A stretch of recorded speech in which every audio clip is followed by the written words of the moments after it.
ปลาสุกโอ้แม่งกินอ๋อเธอสุก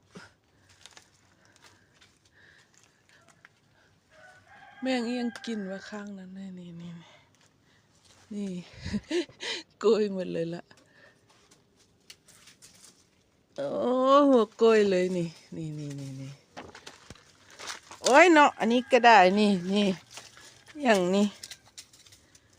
นะอ๋อสุกเกือบหมดเลยเห็นไหมแก้วเอ้ย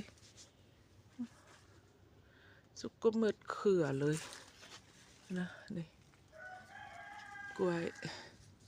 ว่านี้เขาก็บ่ได้มาเบิ่งเนาะนี่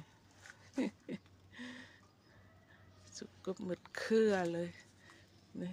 กล้วยยามแรงเนาะมันก็บ่ตึงปานใดคิดว่าสิปะให้มันตึงๆสิเนาะ